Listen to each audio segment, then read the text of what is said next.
Bueno, bienvenidos a todos y todas.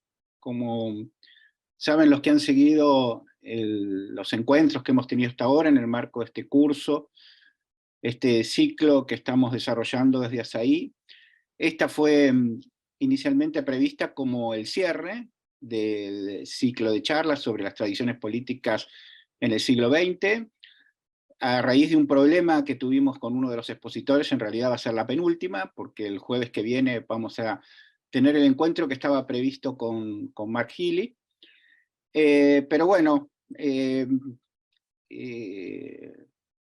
hemos reorganizado el ciclo y vamos hoy a trabajar estas tradiciones políticas a partir del retorno de la democracia en adelante. Teníamos previsto en realidad la participación de 4 colegas, de 4 expositores.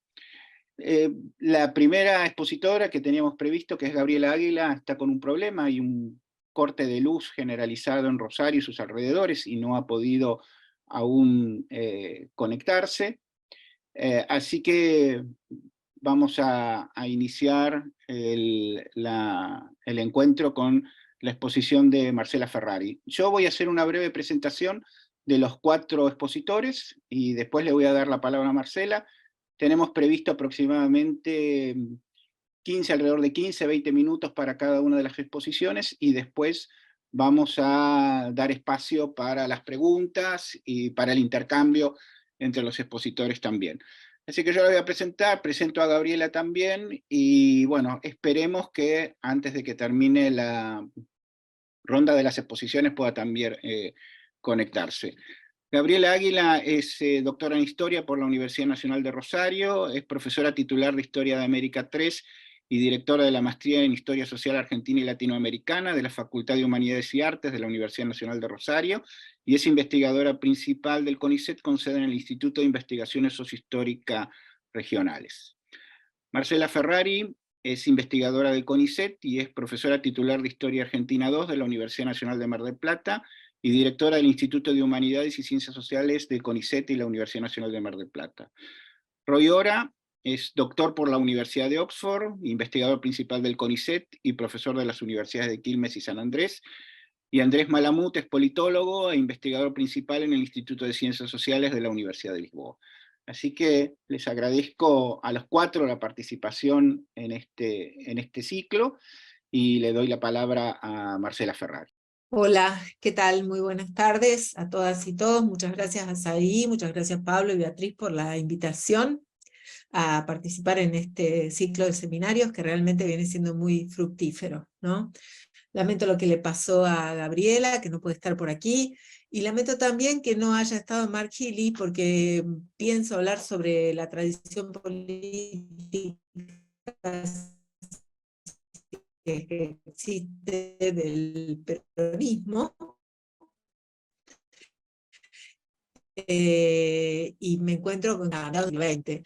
Entonces, como la propuesta ha sido trabajar las transformaciones posteriores a la dictadura, con las que llegan las distintas fuerzas políticas,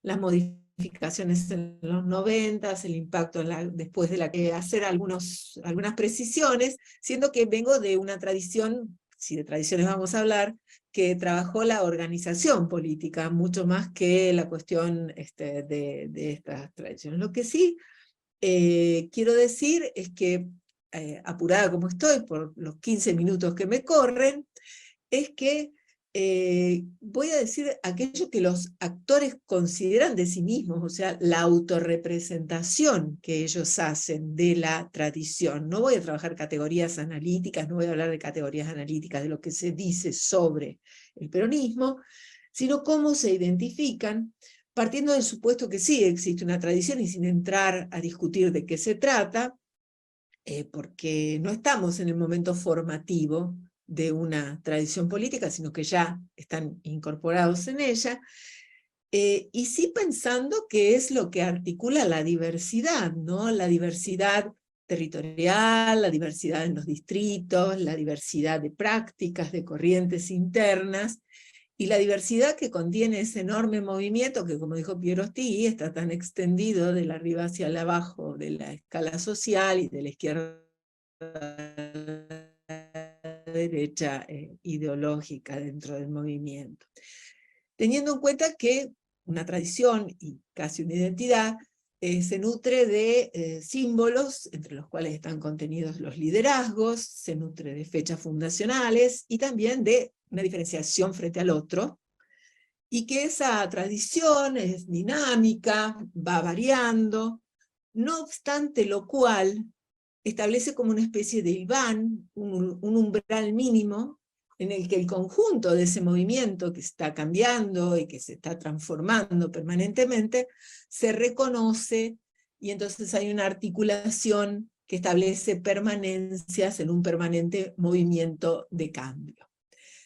Entonces, dicho esto, que es el lugar en el que me posiciono para pensarlo, veamos cómo ese peronismo sale o ingresa en el proceso de transición democrática desde el punto de vista de cómo está pensando esa transición, porque el peronismo sale o llega al proceso de transición hacia la democracia, al 83, como un movimiento con numerosas bajas de su líder, bajas en cuanto a que arrastra una experiencia del 73-76 muy negativa en general, en el sentido del baño de sangre en el que se sumieron las alas de la izquierda y la derecha del peronismo, el desgobierno de Isabel, los procesos de enfrentamiento de las alas sindicales con las juventudes de izquierda,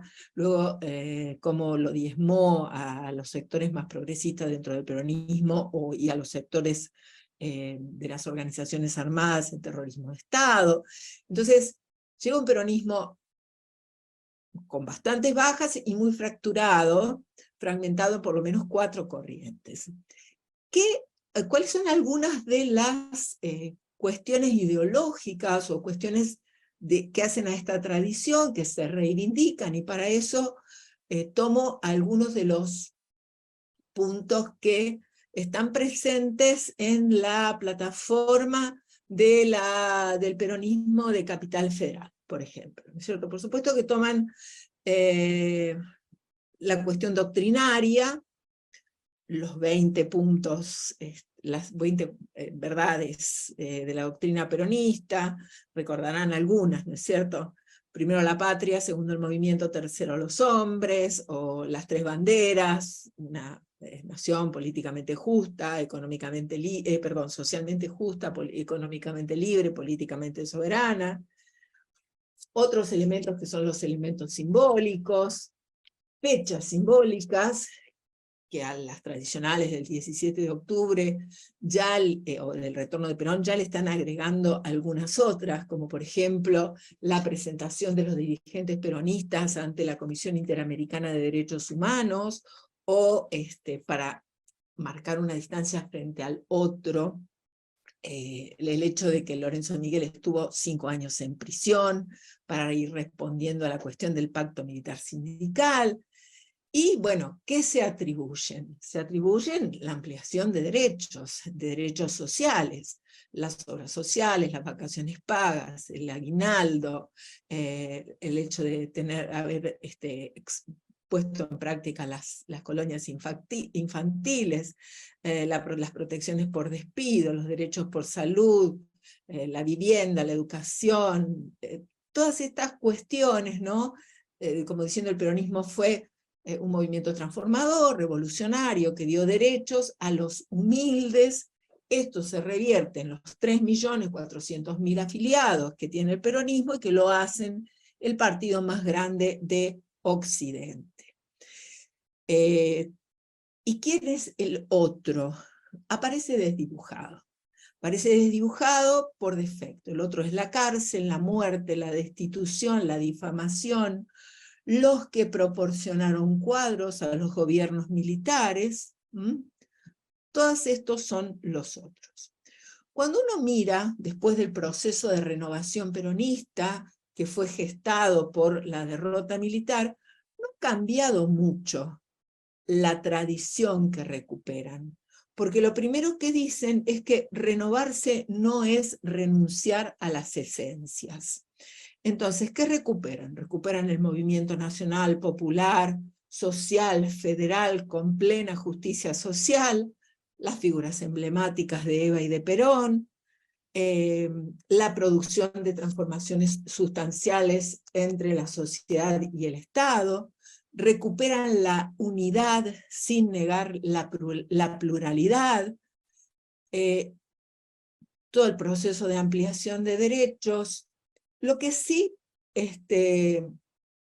ya hay un otro más definido, y el otro, después de haber dado la lucha interna frente al sector sindical de derecha del propio Movimiento Nacional Justicialista, ya tiene un nombre, y es la Unión Cívica Radical, a la cual definen como su pretensión de universalizar la mediocridad, tomado del documento, que debería leerse en paralelo, porque esto es de diciembre del 1985, al documento de Parque Norte de la Unión Cívica Radical, ¿no? Cuando uno da clase, los lee en paralelos, uno y otro, ¿no?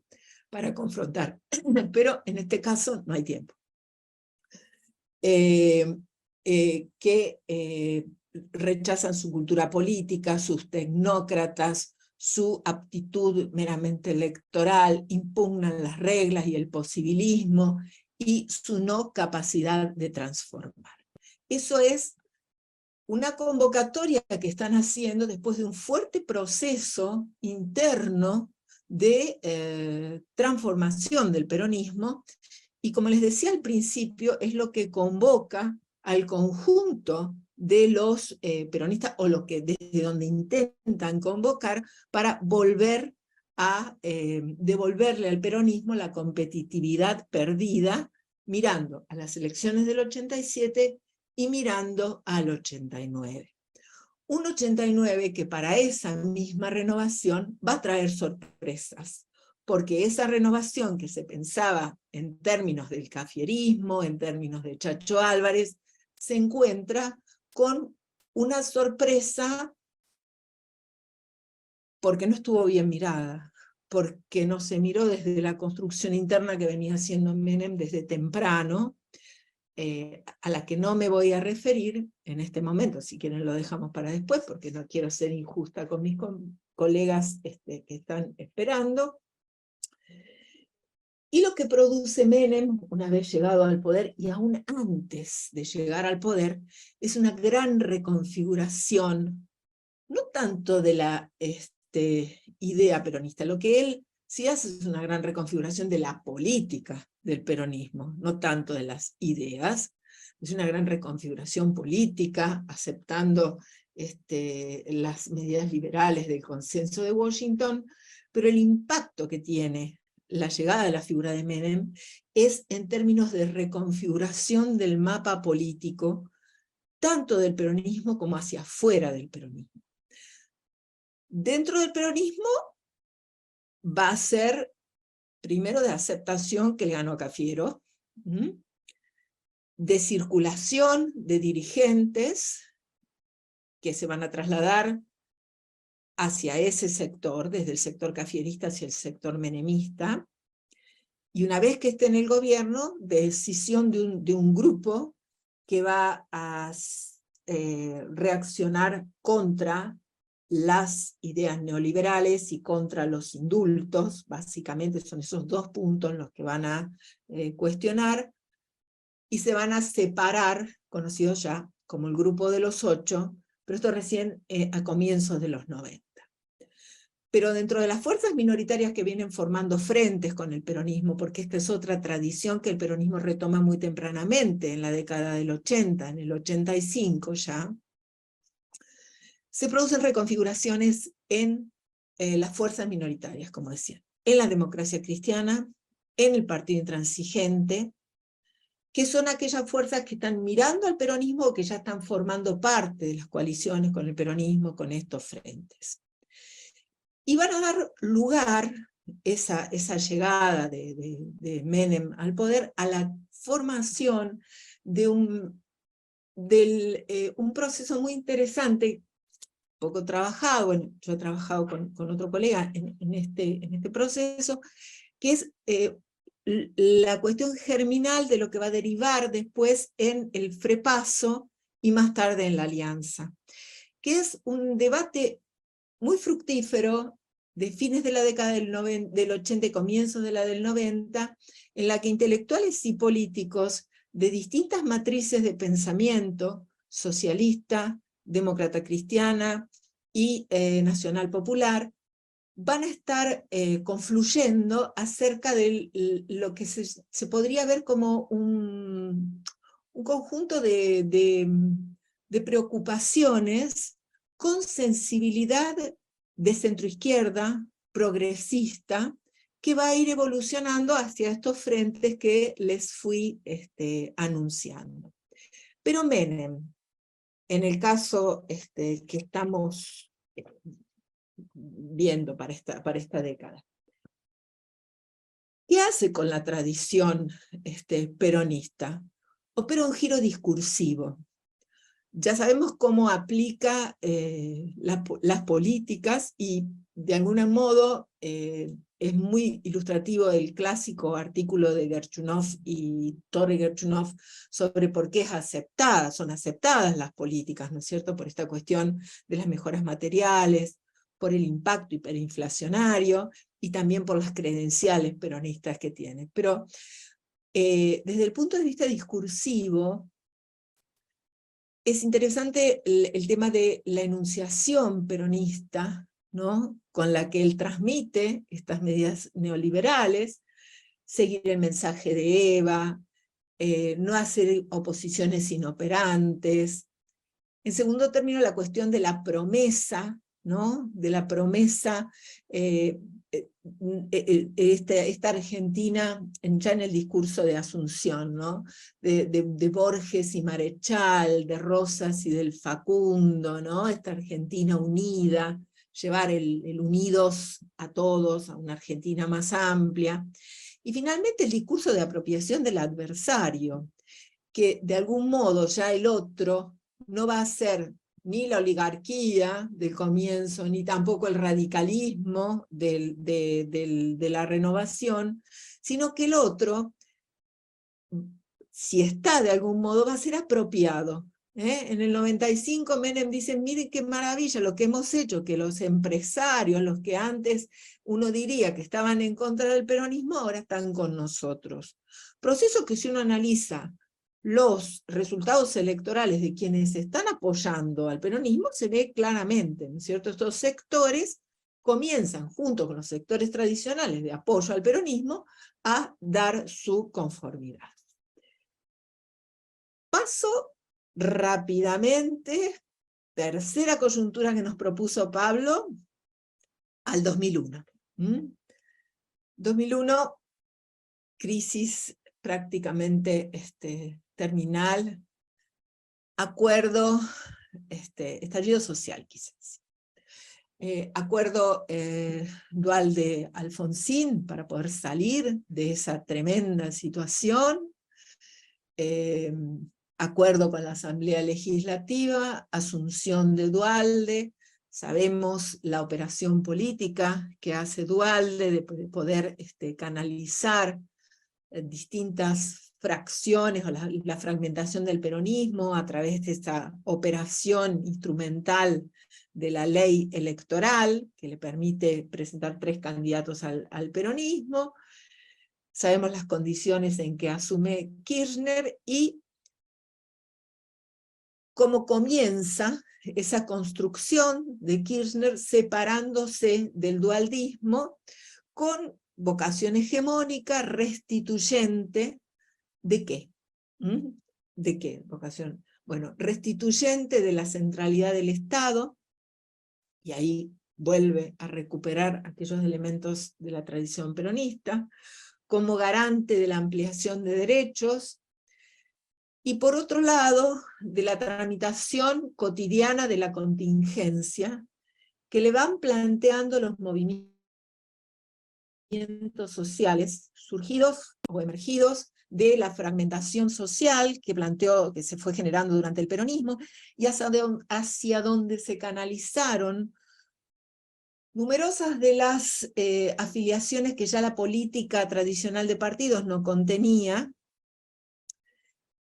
y que comienzan a ser organizados como una fuerza social organizada. El Estado contribuye a organizar esa fuerza social y a fortalecer a la sociedad civil. Quiero decir con esto que es el Estado el que impone.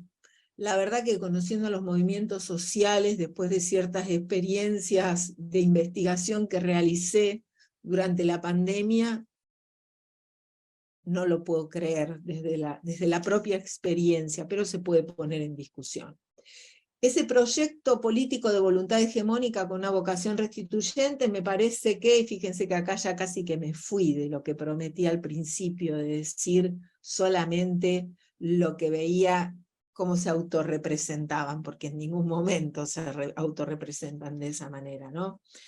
Que se resuelve a través de esa tramitación. ¿En qué consiste? En incrementar derechos nuevamente, ¿no?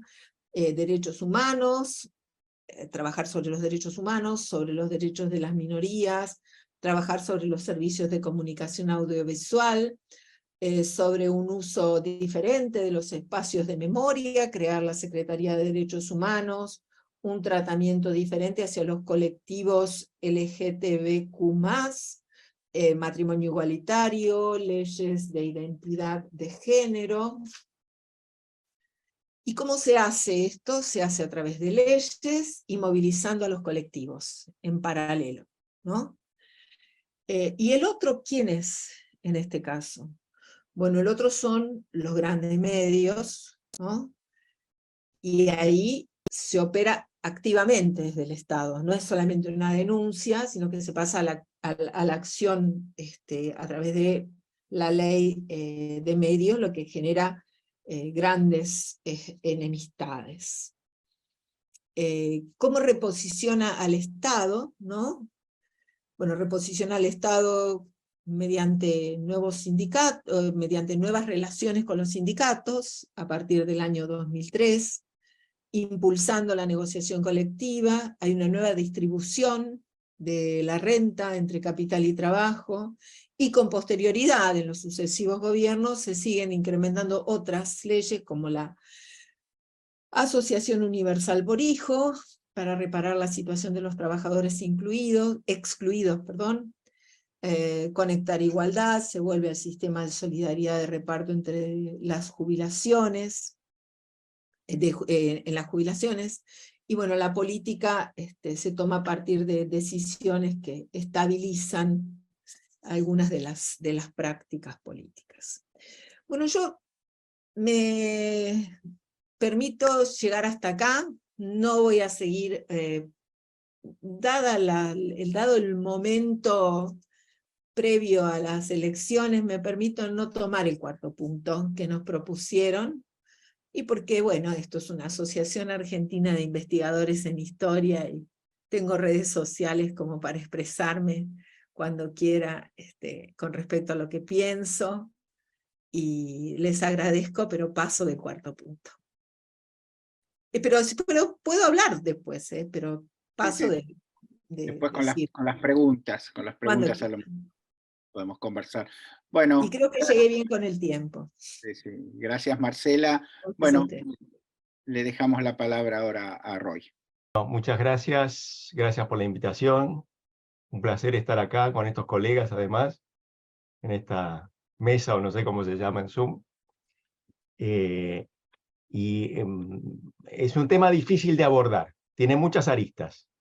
Y además estamos no solo en vísperas de un proceso electoral, sino también me parece en un momento de mucho cambio. Y seguramente esto va a estar un poco presente en mi reflexión, que quiere mirar un poco las tradiciones políticas argentinas a la luz de su historia, pero sobre todo a la luz de los interrogantes que yo tengo en este momento. Es una reflexión sobre la cual tengo algunas dudas, pero avanzo. Y quiero decir algunas cosas arrancando con el siglo XIX y terminando ahora, ¿no es cierto? porque me parece que mirar algunas transformaciones recientes a la luz de la historia más larga es un ejercicio que tiene alguna utilidad. Comienzo rápidamente 2 o 3 cositas sobre la tradición que más me interesa mirar, la tradición liberal o la tradición liberal conservadora. No la pude escuchar a Marinés en su presentación. En mi visión, los elementos conservadores de esta tradición no tuvieron mucho peso en la política nacional hasta bien entrado el siglo XX, ¿no es cierto? Cuando uno mira el siglo XIX, es raro que alguien diga yo soy conservador, ¿no es cierto? La Argentina, ¿por qué? Porque la Argentina no tenía un pasado interesante, estaba mucho más armada como una sociedad que se pensaba a partir de un proyecto de futuro que de un proyecto de pasado. Tenía más futuro que pasado.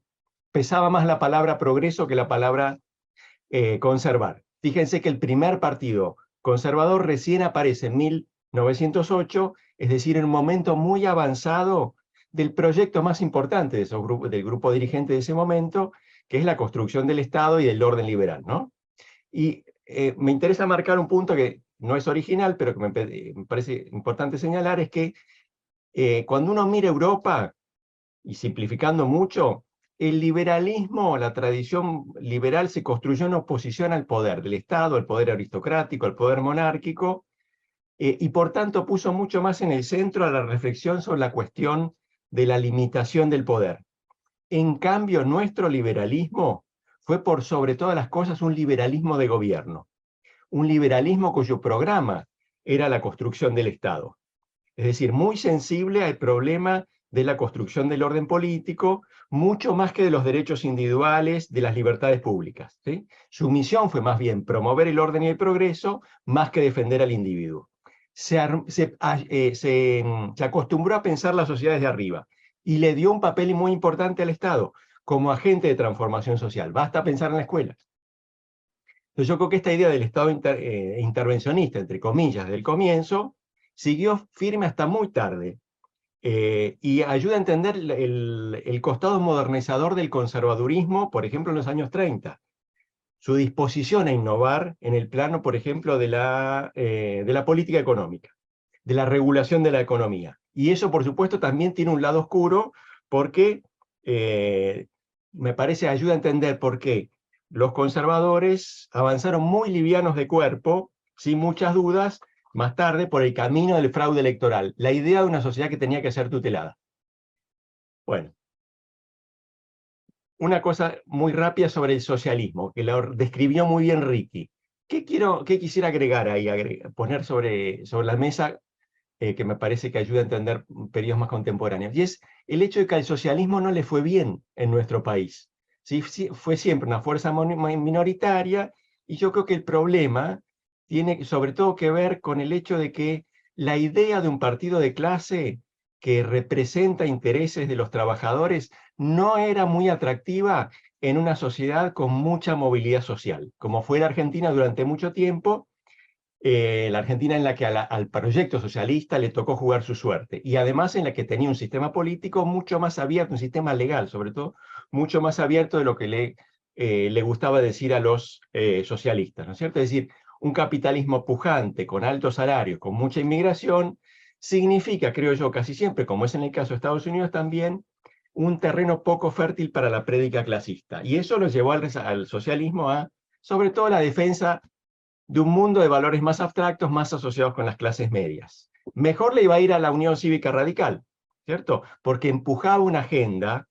de reforma moderada, mucho más en sintonía con la tradición liberal, ¿cierto? Curiosamente, el partido empezó de otra manera, que era poniendo en el centro la defensa de las libertades públicas, el derecho al sufragio, pero cuando se convirtió en una fuerza política importante, partido mayoritario y popular, eso perdió peso y adoptó más elementos, me parece a mí, de la vieja tradición, ¿no es cierto? La idea de la élite dirigente como representante de la nación, y se suya además una visión también en parte un poco heredada, de conflicto político como un conflicto polarizado, la causa contra el régimen, ¿no es cierto? Yo creo que esto funcionó bien hasta los años 30, ¿sí? Y ahí es cuando ese sistema empezó a girar en el vacío, y a cuando precisamente porque la década del 30 fue mala para un país acostumbrado al progreso, apareció una nueva demanda, que es la demanda de justicia social, que sabemos, bueno, no me voy a extender en esto, tuvo un rol central en el mundo que comenzó a nacer en los años 40. Justicia social y una nueva visión sobre cómo tenía que funcionar la economía y una nueva visión sobre el desarrollo. Salariazo y revolución productiva, para decirlo en tres palabras muy conocidas, ¿no es cierto? Y por supuesto, en este entorno, digamos así, de los años 40, mediados de los 40, gracias en parte a la gran revolución distributiva de los 3 primeros años peronistas, el justicialismo monopolizó la agenda de los derechos sociales. Y en ese contexto el radicalismo no tuvo más remedio que aceptar la idea de que tenía que ir hacia otro lugar, y ese otro lugar era convertirse en un vocero, en un defensor de los privilegios, los intereses, los derechos de las clases medias, del tercio superior de la pirámide social. ¿Sí? Siguió siendo sensible al discurso nacional popular, era parte de su trayectoria, de su tradición, pero fundamentalmente se armó de otra manera, como un partido que representó, y en alguna medida sigue representando, intereses de los grupos, clases medias, para decirlo rápido, ¿no? Entonces, contra este panorama, delineado de manera muy esquemática, ¿qué cambió en las últimas 4 décadas? ¿Qué cambió en las tradiciones políticas, en la manera en que se paran estos actores en la vida pública? Bueno, yo comenzaría subrayando 2 grandes determinantes que me parecen significativos para encuadrar el debate de ideas, las transformaciones de las tradiciones políticas. Y para decirlo muy rápido es éxito económico. La Argentina es 2 cosas en estas últimas 4 décadas: éxito político y fracaso económico.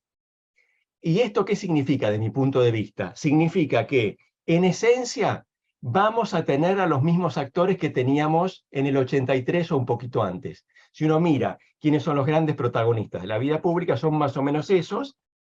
Hay unos cambios, ahora digo algo sobre eso. Más o menos los mismos actores, pero mucho zigzag. Esto es, mucho cambio de rumbo, precisamente porque las cosas no salieron bien, ¿sí? Es decir, esto es, mucha disputa por el rumbo,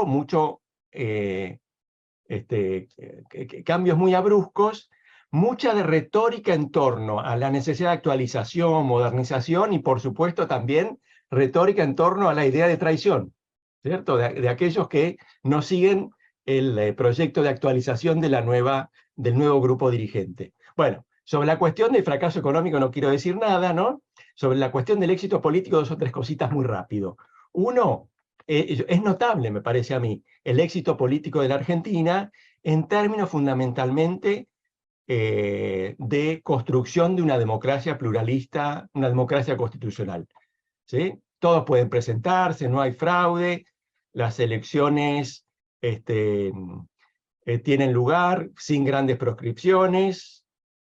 A veces los oficialismos pierden, muchas veces los oficialismos pierden, hay un poquito de cancha inclinada, por supuesto, esto lo sabemos, pero a veces los oficialismos pierden, y además de que pierden, aceptan perder y entreguen o no entreguen el bastón. Siempre hay un poquito de mugre, es parte de nuestra tradición, pero no afecta lo fundamental del proceso político, ¿no es cierto? Bueno, esto yo creo es un poco la gran contribución del momento Alfonsín, no me voy a detener en eso, ¿no?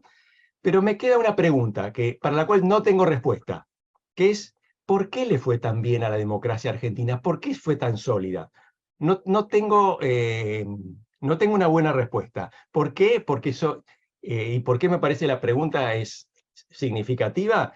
Porque sobrevivió a terremotos en estas 4 décadas. Hiperinflación, levantamientos militares, pobrísimo desempeño económico, el peor de América Latina por lejos, exceptuando a Venezuela, que está, por supuesto, en una categoría aparte, ¿no es cierto? Y aún hoy, que hay gente que dice hay nubes en el horizonte, bueno, yo soy relativamente optimista, ¿no es cierto? Mirando los resultados de las elecciones provinciales, el hecho de que Milei se desinfla, ¿no? Eso es lo que nos dicen esos resultados. Ahora incluso uno puede decir hasta quizás se convierta en una colectora de Sergio Massa, ¿no es cierto? La democracia argentina sigue firme. Y sigue firme, esto significa también, vuelvo sobre el punto anterior, que hay como dos grupos que tienen como el monopolio de la representación, ¿no es cierto? Y son bastante parecidos a los que emergieron en el 83, ¿sí? El sistema político sufrió torsiones importantes, no las quisiera ignorar. Por un momento pareció que la Unión Cívica Radical iba a desaparecer, post-2001, pero eso no pasó, en parte porque la Unión Cívica Radical se viene recuperando, para alegría de algunos de los que están acá presentes, en parte pero también porque, bueno, apareció el PRO y es un poco un equivalente funcional en términos del lugar que ocupa en el sistema político. ¿Sí? Pero me parece que los abruptos cambios de rumbo, voy a insistir en esto, sometieron a las tradiciones políticas del periodo anterior a grandes tensiones. Y acá marco, bueno, 3 momentos de actualización que son un poco los que también señalaba Marcela, ¿no? Años 90, giro muy abrupto hacia el mercado. ¿Sí? El peronismo de los 90, el peronismo de la era del fin de la historia, fue un experimento muy audaz, que, como sabemos, terminó mal. Por un momento parecía que iba a funcionar, hasta el 95, 96 quizás muchos pensaban, va a funcionar. Yo, que soy demasiado ingenuo, en el 98 pensaba, cuando volví a la Argentina, pensaba que iba a seguir funcionando, no funcionó, se vino abajo. Y entonces vino una contraola, y una vuelta al Estado como centro de la vida económica y social. ¿Sí?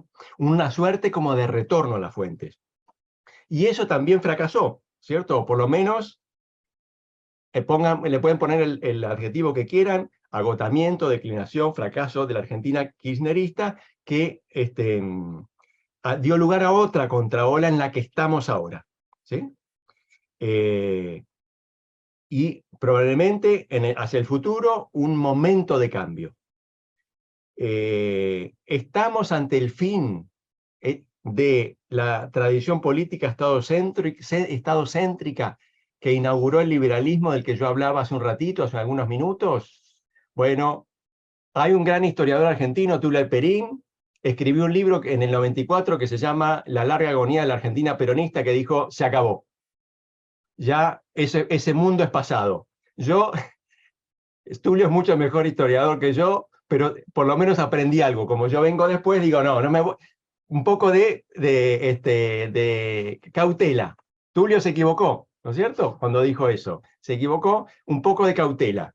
La Argentina peronista, esa que él pensó que había muerto, no murió, volvió y además volvió recargada en la primera década de siglo, y creó un Estado que pasó de representar el 25% del producto a más del 40%.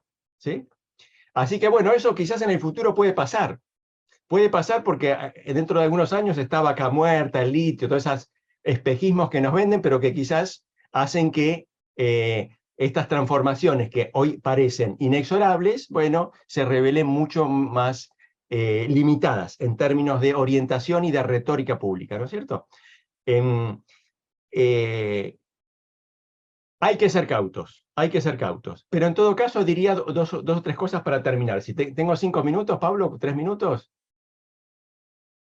Sí, 3 minutos. Sí. ¿3? Perfecto, Sí. bueno.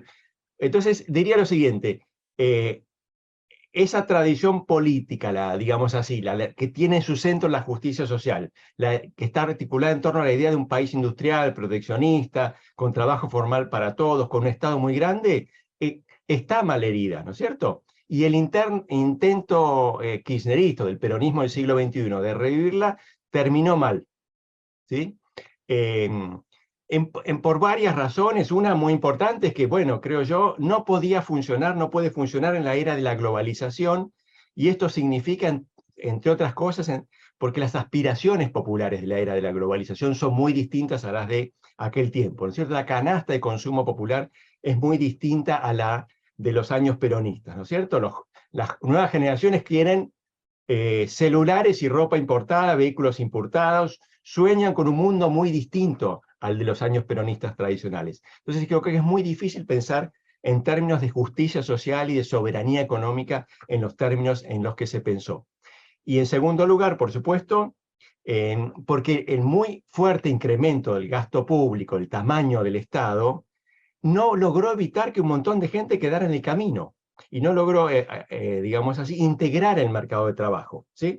Y yo por un momento pensé, hace algunos años, era mucho más común pensar que esa mitad, ese tercio de la sociedad que funciona fuera del mercado de trabajo formal iba a encontrar un cobijo, una estructura que la amparase en el mundo de la economía popular. Pero ahora yo tengo muchas más dudas, ¿no es cierto? Y yo creo que en torno a esto, digo, acá está para mi gusto la gran novedad, que tiene que ver con una suerte de renacimiento, el renacimiento contemporáneo del discurso liberal y de visiones liberales del orden social, que tienen arraigo social, o que tienen mucho más arraigo social que el que tuvieron en otros tiempos. Por supuesto, hay continuidades con las tradiciones del pasado. Este sigue siendo un liberalismo muy poco preocupado por el problema de los derechos individuales, incluso de los derechos políticos. Recientemente lo vimos en la Cámara de Diputados, pero en un liberalismo que pone mucho más énfasis en el individuo,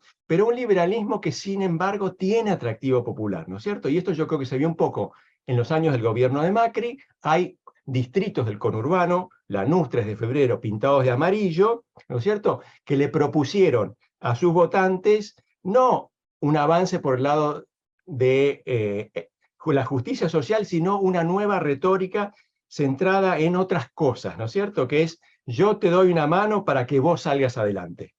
Algo de meritocracia popular hay ahí, ¿no es cierto? Y yo creo que ese discurso tiene algo de atractivo popular.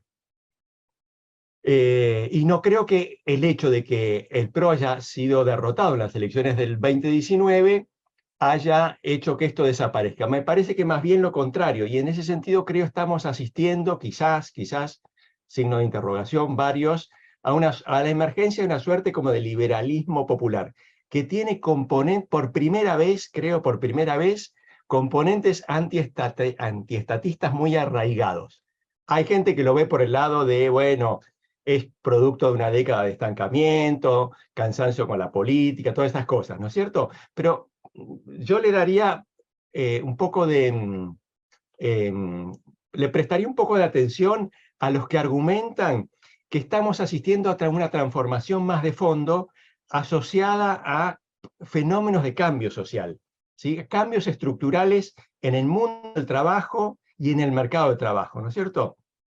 Mucha celebración y en alguna medida valoración de ese fenómeno, ¿no es cierto? Gente que ve al Estado como un obstáculo cotidiano para labrarse un futuro mejor. Es el mundo de los que trabajan y no les alcanza y que resienten la existencia de programas sociales que reciben otros y que creen que pagan ellos, el mundo de los monotributistas, el mundo de los trabajadores de las plataformas, de los que venden servicios al exterior, en fin, de los que piensan que el Estado, ese actor que fue central en la trayectoria histórica argentina, hoy cobra demasiado caro sus servicios y ofrece prestaciones de muy baja calidad, ¿no es cierto? Entonces yo creo que a partir de este nuevo mapa social, si es que existe tal cosa, yo pienso que algo de eso hay, tenemos creo yo, una mayor sintonía entre el discurso liberal, que ya no es un discurso liberal que puede filiarse con los fundadores del Estado argentino, sino que es de otra naturaleza, ¿no es cierto? No quiero hacer la apología de esto, estoy muy lejos de hacer la apología de esto, digamos así, de una suerte de capitalismo popular de mercado, como el que hizo en su momento Hernando de Soto, pero creo que acá hay una novedad, ¿no es cierto? Y quizás pienso, Milei no sea su mejor intérprete por las razones que tienen que ver con los aspectos más deplorables de su personalidad, pero tal vez más adelante vengan otros que interpreten mejor ese mundo, ¿no es cierto? Creo que tenemos que estar atentos como analistas sociales a ese fenómeno, ¿no es cierto?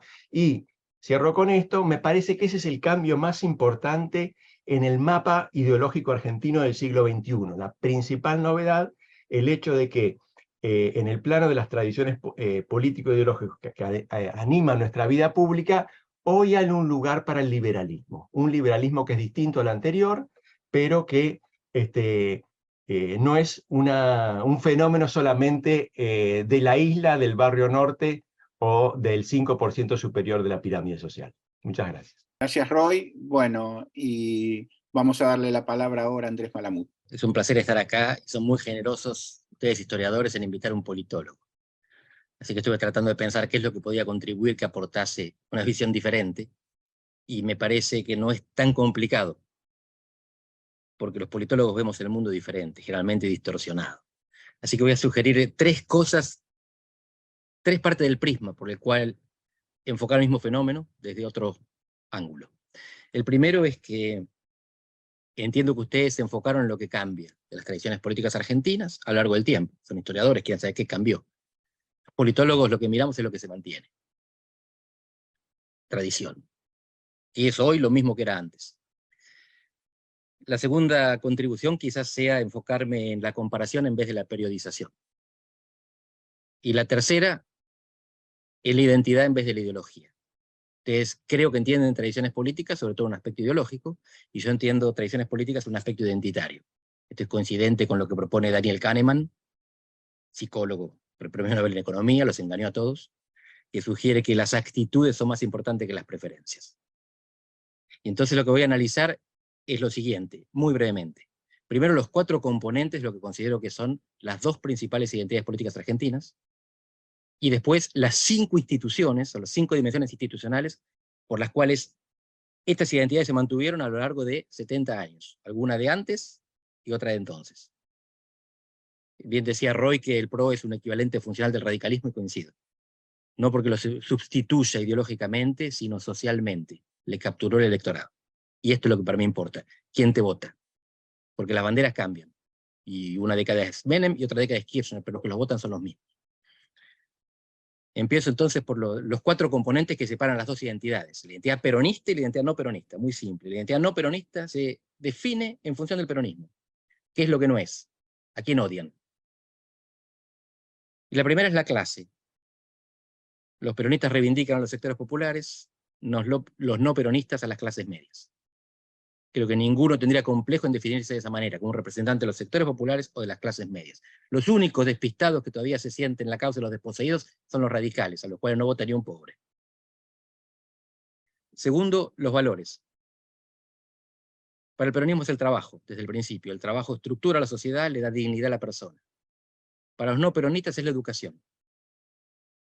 Los no peronistas fueron históricamente los radicales, ahora es el PRO, la ven de otra manera, antes era pública, ahora es privada, pero la educación, la formación tiene algo que hace diferente a las 2 identidades. La tercera dimensión son los objetivos. Lo que buscan los sectores populares, la identidad peronista, es la justicia social, distribución. Lo que buscan los sectores no peronistas es movilidad social, ascenso, progreso, éxito y meritocracia. Esto es consistente con las divisiones de clase que existen en todas las sociedades occidentales, donde los sectores populares ven al mundo de manera maniquea, ellos y nosotros, y las clases medias lo ven de manera más matizada, como una cebolla con capas. Y la cuarta dimensión es la referencia popular del peronismo, y sobre todo nacional, ni yanquis ni marxistas, peronistas. La referencia al no peronismo, aunque haya también mucho nacionalismo ahí, es más cosmopolita. Se reflejan en Europa. Irigoyen era profundamente nacional, pero su ídolo era Krauss, un filósofo alemán. Así que tenemos ahí 2 identidades, muy marcadas. Lo que defino son tipos ideales. Por supuesto que hay un poco de cada cosa en lo otro, y todo lo que estoy haciendo es absolutamente no maniqueo. Ni el trabajo mejor que la educación, ni viceversa. Ni sectores populares mejor que la clase media, ni viceversa. Son 2 identidades igualmente buenas o malas. Ahí me abstengo del juicio de valor. ¿Por qué se mantuvieron estas 2 identidades? Prácticamente incólumes. ¿Qué es prácticamente incólumes? ¿Quieren saber quién va a ganar en La Matanza en las próximas elecciones? ¿Quieren saber quién va a ganar en San Isidro? ¿Cuál es la incógnita? ¿Quieren saber quién va a ganar en Cava? ¿Quieren saber quién ganó en Formosa? No tenemos que preguntar nada. No tenemos que preguntarnos por ideologías. Tenemos que ver la estructura social y saber cuáles son los valores que se encarnan y las identidades que se encarnan en esa estructura social. Está cantado. Las instituciones son, primero, el federalismo. No hay muchos países federales, mejor dicho, hay unos cuantos países federales en el mundo, unos 24. Pero presidencialistas y federales al mismo tiempo hay 4. Podríamos contar a Nigeria, pero no estamos seguros de que sea una democracia. Los Estados Unidos, México, Brasil y Argentina. Y Argentina es la única que le da tal autonomía a las provincias que votan cuando quieren. Y tienen partidos provinciales. No hay partidos provinciales en Estados Unidos, México y Brasil. En Argentina hay, como en España diría uno, pero no hay identidades étnicas en Argentina. Así que los partidos provinciales son creaciones institucionales de gobernadores o aspirantes a gobernador. son construcciones políticas puras. ¿Y por qué es importante el federalismo? En los últimos 5 años en América Latina perdieron todos los oficialismos, salvo en Paraguay. En todos los demás países, desde el 2018 en adelante, pierden los oficialismos. En Argentina, a nivel provincial, pasa lo contrario, ganan los oficialismos. Este año hubo 12 elecciones para gobernador, en 10 ganó el oficialismo. Y en las 2 que perdió, ganó un ex vicegobernador en Neuquén y un ex gobernador en San Luis. Es decir, que para ser oficialista hace falta haberlo sido. Fíjense, estamos en 2 mundos diferentes y simultáneos. En la región pierden todos los oficialismos, en las provincias ganan todos los oficialismos. Miren si no hay una diferencia, si el federalismo no hace diferencia, si el nivel subnacional no es radicalmente diferente del nacional. Y el federalismo es sobre todo inercial. Retroalimenta por una serie de razones, algunas relacionadas con la geografía, la cercanía, y otras con la coparticipación de los recursos. Pero el federalismo ancla, conserva. El segundo elemento son los distritos pequeños. Esto es bien politológico. Pequeño significa que eligen pocos representantes. En un distrito como Buenos Aires, que elige 35, una tercera fuerza, si le va bien, puede meter diputados. En la mayor parte de las provincias argentinas que votan 2 diputados, una tercera fuerza no entra aunque le vaya bien. Si sos tercero, estás afuera. El hecho de que haya distritos de pequeña magnitud en Argentina, 20 de los 24 son distritos de pequeña magnitud, 5 o menos eligen a cada elección, hace que los terceros queden afuera. Hay inercia institucional también acá. El tercer elemento es la sobre- y la subrepresentación. Tierra del Fuego está hiper sobrerepresentada, tiene muchos más diputados de que la población la adjudicaría, y la provincia de Buenos Aires está subrepresentada. Tierra del Fuego tendría que tener un diputado, tiene 5. Buenos Aires provincia tendría que tener 100, tiene 70. Una nueva penalización para los outsiders y las terceras fuerzas. Un nuevo premio para los que están adentro. El cuarto elemento, la cuarta dimensión institucional que preserva las identidades a lo largo del tiempo, son las elecciones con renovación parcial. En el Senado es normal. El Senado argentino se renueva por tercios cada 2 años. Muchos senados se renuevan así. La Cámara de Diputados argentina es única. No hay ninguna cámara baja en el mundo que se renueve parcialmente. Todas las cámaras bajas del mundo se renuevan totalmente. Cuando la gente va a votar, elige la Cámara de Diputados. Toda ella. Aunque vote cada 2 años, como en Estados Unidos. Pero eligen a los 435 cada 2 años. La Argentina es la única. Eso significa que la foto de la Cámara de Diputados no es la foto de la última elección, sino de las 2 últimas. Un elemento más inercial. Si una tercera fuerza quiere hacer inroads, quiere irrumpir, tiene que ganar 2 elecciones consecutivas. Si Milei saca el 100% de los votos en esta elección, va a tener el 50% de la Cámara de Diputados. Flor de castigo al outsider. Y finalmente, la boleta partidaria. La boleta partidaria es la garantía de supervivencia de los partidos que hay. La boleta partidaria significa que los partidos son responsables por la impresión, distribución y fiscalización de las boletas. Y que el día de las elecciones tienen que tener 100.000 fiscales, 110.000. Esa es la cantidad de mesas electorales que hay en el país. Porque los fiscales son los que reponen la boleta. El Estado no tiene obligación de reponer la boleta. El Estado manda boletas de la urna, si desaparecen se acabó la responsabilidad de los partidos. Y de ir a buscar a la gente calle tierra, y si llueve, y de repartir la boleta previamente, y de movilizar, y de formar esos fiscales, porque los fiscales no aparecen un domingo a la mañana y desaparecen el domingo a la tarde después del escrutinio y nunca más se los vuelve a ver. Necesitan formación, tienen que saber qué pasa si viene alguien con un documento anterior a lo que dice el padrón, o si es impugnado, o si el voto viene con una rayita. Hace falta formación, entrenamiento, tiempo, recursos, la vianda. Otro castigo para las terceras fuerzas. Entonces lo que tenemos es en Argentina identidades, Roy mencionaba distritos del conurbano, los que se tiñeron de amarillo. Los que se tiñeron de amarillo en el 2015 son los que se tiñeron de rojo en 1983. Casi sin diferencia, Avellaneda es una de ellas, casi sin diferencia, los distritos que gana Cambiemos con Macri son los distritos que gana el radicalismo con Alfonsín. Es clase, no es ideología.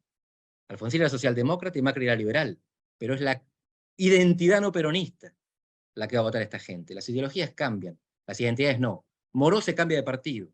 Los que votan al peronismo o al no peronismo no se cambian tan fácil de partido. Entonces, concluyo. La historia construyó estas identidades políticas y las instituciones las preservan. Más que le pese a Milei. Si les parece, podemos dar lugar ahora a las preguntas, y obviamente les agradecemos las exposiciones, las tres han sido sumamente interesantes, y ahora entonces podemos dar lugar al intercambio, preguntas y diálogo entre ustedes, si les parece también. Bueno, si les parece, arrancaría yo con una pregunta que está dirigida en alguna medida a los tres, pero bueno, quien quiera tomar el guante.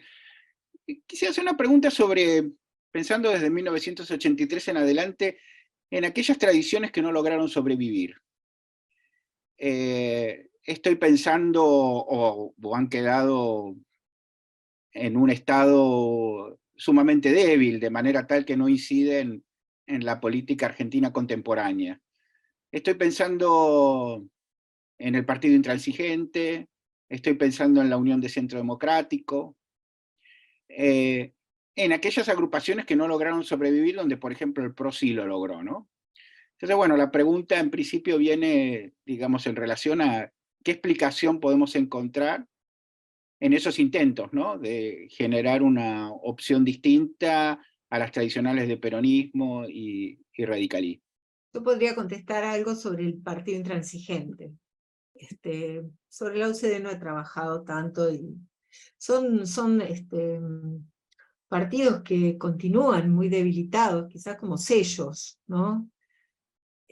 Pero, por ejemplo, en el caso del Partido Intransigente, fue muy afectado, primero, que en el 83 traía consigo varias tradiciones y varios clivajes internos. El primero, que yo diría, sería un líder viejo y unas bases muy jóvenes, ¿no? Y estaba atravesado por distintas conformaciones. Un viejo tronco radical, que era el que acompañaba a Allende de cuando formaba parte de la UCRI, Unión Cívica Radical Intransigente, y que lo había acompañado en su gobernación, y se habían sumado otros más. Y había muchos que pertenecían a otras tradiciones políticas. Entre los jóvenes eso era muy notable, ¿no? Los que se sumaron apenas llegada la democracia, pero también otros que venían del peronismo y no habían encontrado en el peronismo de los 80, los que venían de los 70, ¿no?, una organización que los contuviera, no se sentían representados. Otros venían del exilio con sus padres, otros recién se incorporaban a la política y empezaban a leer esos aportes para la transformación del Estado, no sé cómo se llamaba, que le llamaban la Biblia. Un poco lo que uno podía ver era que no tuvieron tiempo de consolidarse tampoco como una identidad política, y con todas estas diferencias, a los jóvenes les daban el primer cargo a no salir en las listas. Entonces ellos tenían una gran masa de jóvenes que los acompañaban, y no se encontraban representados. Entonces de pronto, cuando en el 85 ya empiezan a formar los frentes, está siempre ese fantasma del peronismo redefiniendo las posibilidades de formar alianzas o no, o qué hacer. Y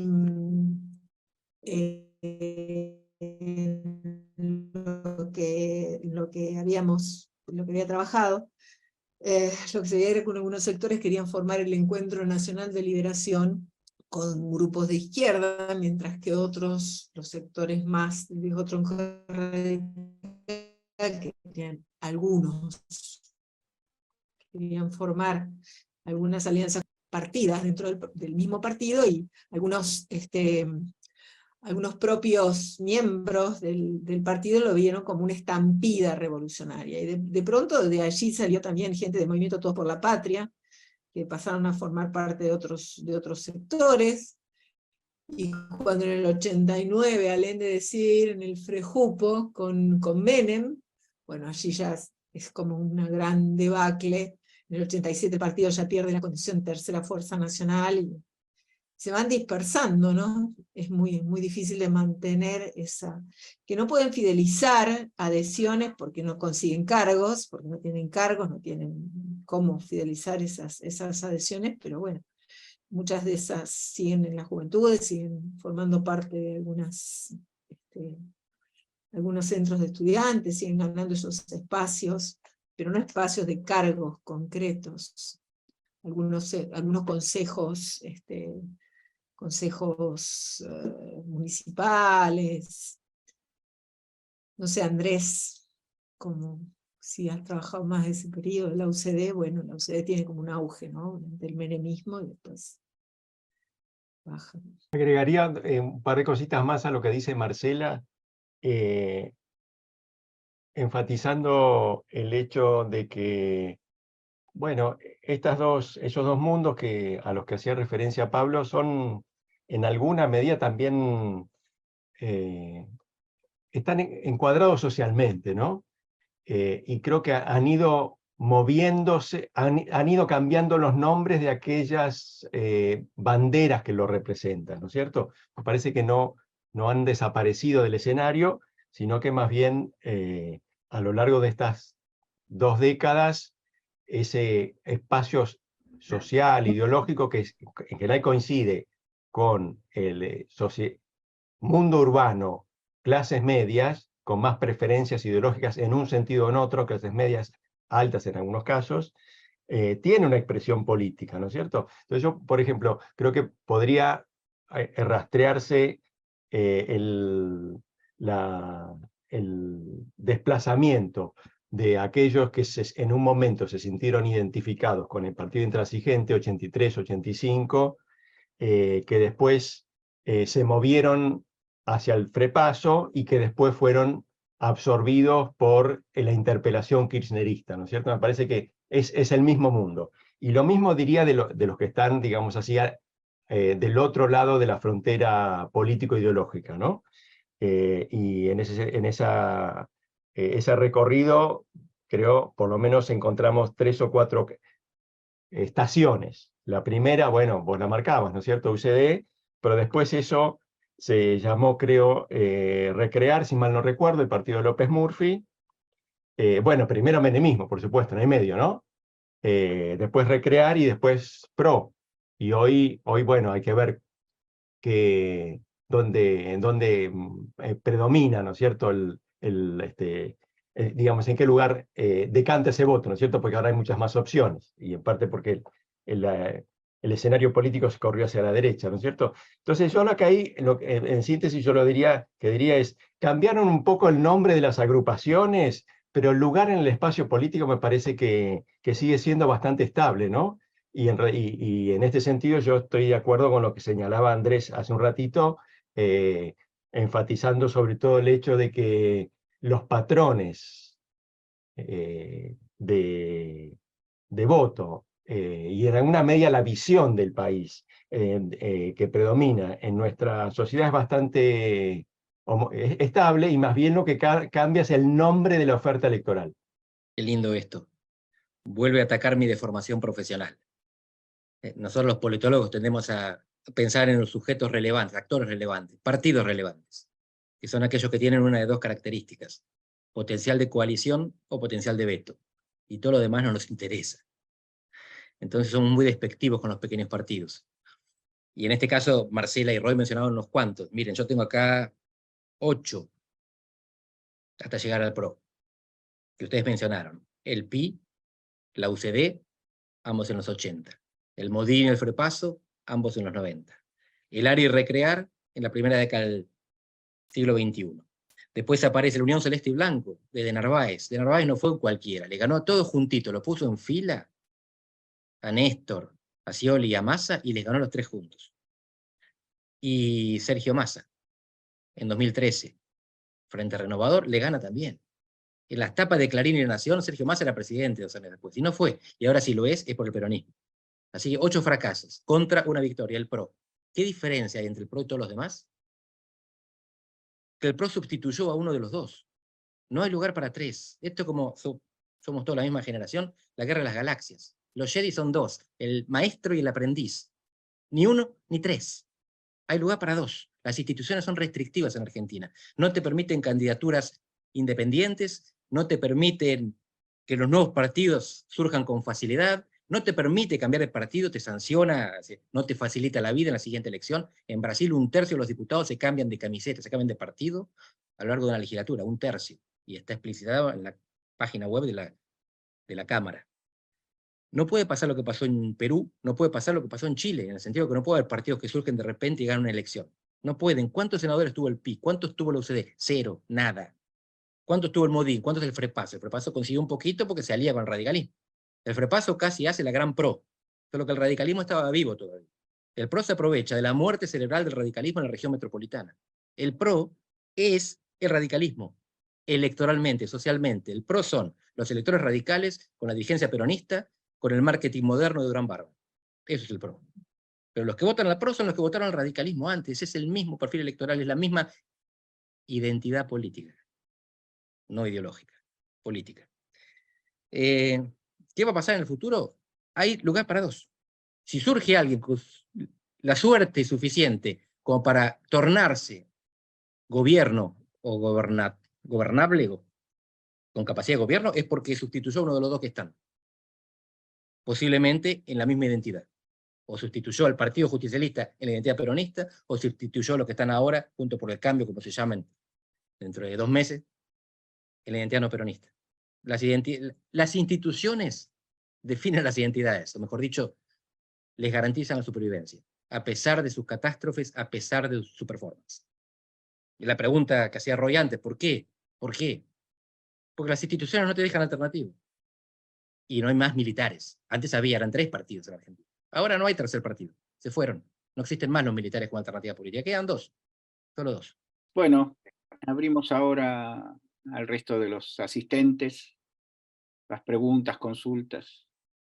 Sí, Beatriz. Bueno, sí, la verdad que muchísimas gracias, muchas cosas para conversar. Y algunas, diríamos, es verdad que la coyuntura, viste, te invita a hacer otras cuestiones, pero me interesa, Andrés, vos trajiste a colación este tema de que la historia construye las tradiciones políticas y las instituciones las preservan, ¿no?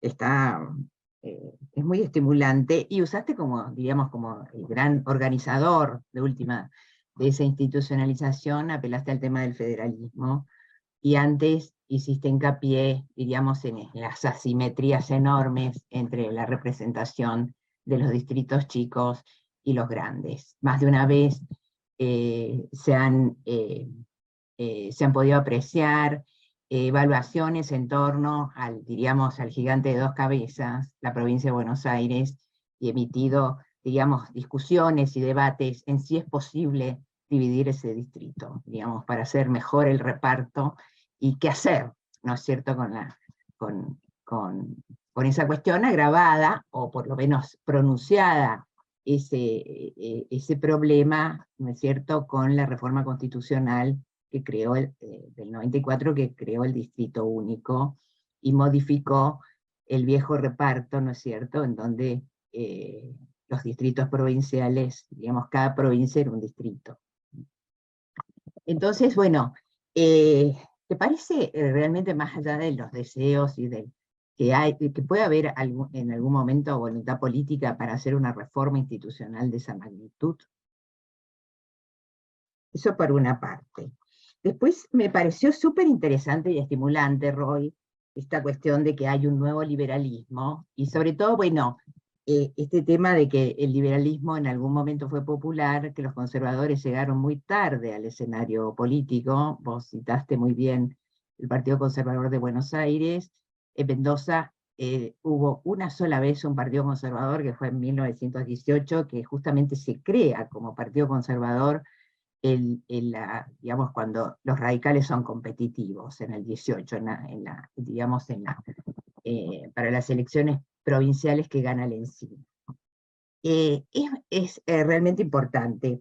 Ahora, es posible, y a modo de conjetura, que estemos ante una nueva, digamos, experiencia frente a las libertades individuales, la expansión de derechos, que es un fenómeno que no ocupa solamente a la Argentina y demás, que coincida con este nuevo humor o este nuevo clima. Ahora, yo no estoy pensando, diríamos, en experiencias previas a este momento, a este clima de época, en donde también las clases medias, digamos, esa relación con el Estado, no eran tan conscientes en su proceso, digamos, no era tan explícito en sus propios trayectos familiares y sociales, que el Estado estaba presente, ¿no?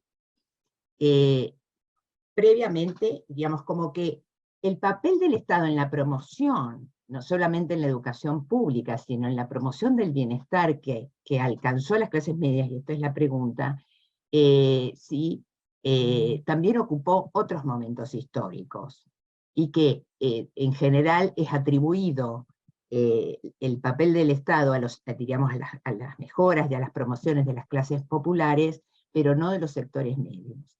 Y ahí también hay como un clivaje de liberalismo sin que tenga una traducción ideológico-política concreta, ¿no? Me parece, no sé, ¿qué te parece? Y en relación a Marcela, el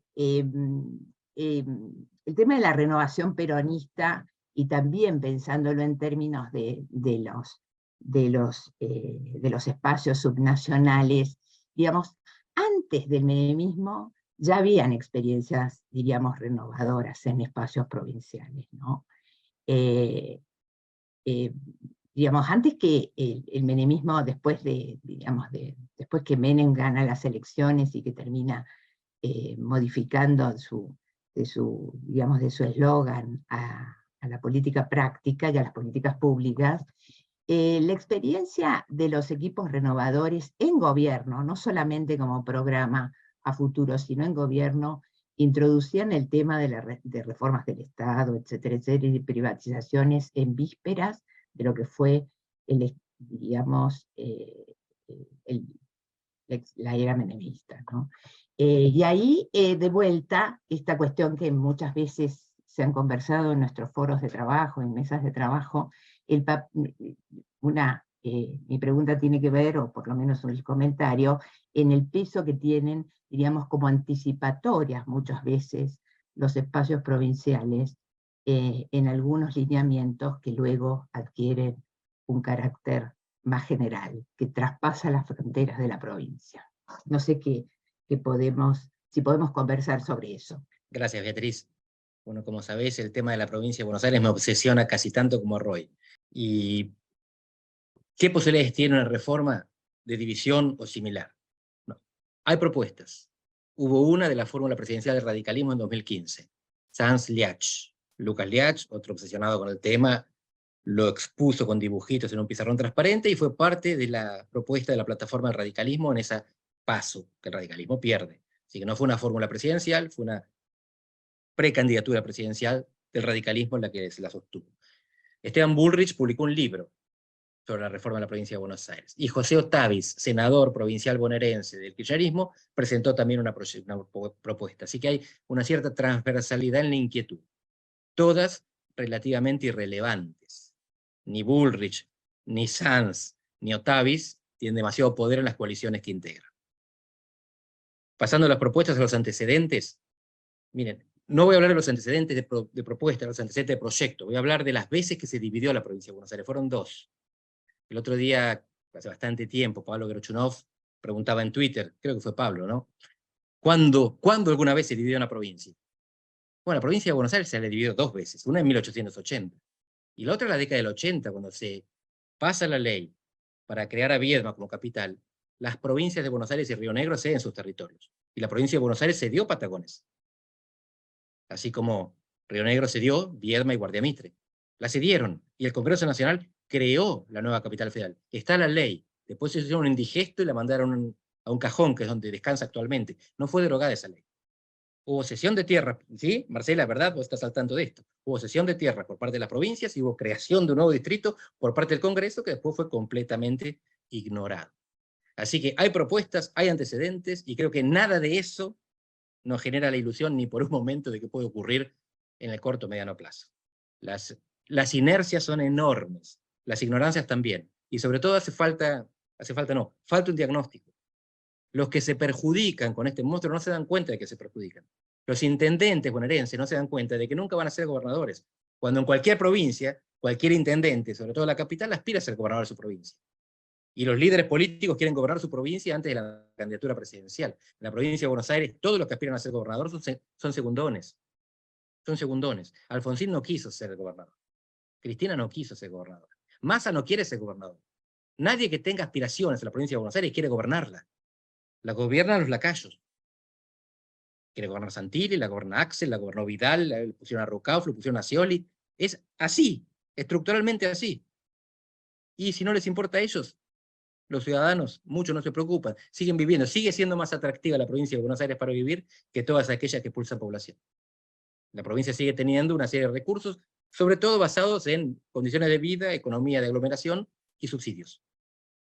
Les recomiendo que vean el video de Hernán Lacunza en estos días, donde le pide a un auditorio de unas 800 personas que levanten la mano si no están subsidiadas. Muchas levantan y él demuestra una por una como todos están subsidiados, siendo todos los más ricos del país.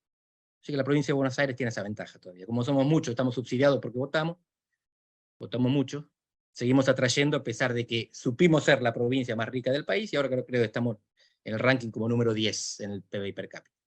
No veo perspectivas de reforma a mediano plazo, porque no hay conciencia del problema y sobre todo no hay un diagnóstico de cómo se puede resolver. Sí, ¿puedo agregar una nota a pie a esto? En el 1887 también hubo cesión de tierras. Es una historia que tenemos que conocer mejor. Si alguien tiene ganas de hacer una tesis, creo que es un tema ese. ¿Cómo fue la negociación entre la capital federal y la provincia para que la provincia cediera Flores y Belgrano? Que eso cambió la escala de Buenos Aires. Aparentemente en la discusión de ese momento, muchos decían, Buenos Aires no es más grande que La Plata. Y ahí Buenos Aires, digamos así, tomó otra envergadura, que era, bueno, un proyecto hacia futuro, ¿no es cierto? Pero que para el desarrollo de Buenos Aires fue importante. Hay un tema ahí. Esa discusión, no solo la del 80, porque fue una discusión, bueno, muy marcada por la derrota militar, ¿no? La del 87 ya tiene otros condimentos, ¿no? Donde la provincia está como un poquito más articulada políticamente, en fin, hay otro juego. Y no sé si también un chisme, entiendo, me llegó por versiones orales, que en el momento en el que la división de la provincia estuvo más cerca de concretarse fue en el 2013, fines del 2013. Esto es, después de que Massa derrotó, o no sé si derrotó, digamos, ganó la elección en la provincia, obtuvo un muy buen resultado electoral. En ese momento, creo que fue Otavis el que le llevó a Cristina un proyecto para dividir la provincia, que iba a dividirse para armar la provincia Masita, ¿no? De modo tal de aislarlo y de impedir que siguiera creciendo sobre todo el territorio bonaerense. Bueno, probablemente Cristina, que entendía más que Otavis, finalmente lo descartó y la tormenta pasó. Tengo esa versión, no sé si está confirmado o no, pero digamos así, la iniciativa política más importante, hasta donde yo entiendo, tiene que ver con el temor de los que controlaban la provincia a perderla, y entonces esto funcionaba como control de daños. No sé si Andrés conoce la historia y tiene más detalles. Y después las otras dos cosas que quería mencionar en relación con la pregunta de Beatriz. Sí, yo pienso que, nada, tengo la impresión de que el Estado siempre desempeñó un papel muy importante en la organización de la vida pública argentina, en muchos planos, ¿no? Mencioné solamente algunos, pero claro, bueno, esta es una sociedad que ya, bueno, sabemos, primero la pensó la generación del 37, después puso en marcha esas cosas, ¿no? Entonces hubo, quizás más que en otros lugares, ¿no? Que ya tenía una estructura mucho más consolidada, ¿no es cierto? Acá hubo mucha más capacidad de iniciativa, un campo mucho más abierto para la innovación, creo que en distintos planos, ¿no es cierto? Uno de ellos, bueno, no sé si lo mencioné, un sistema educativo muy potente. Y de ello se beneficiaron las clases medias, ¿no es cierto? Entre otros.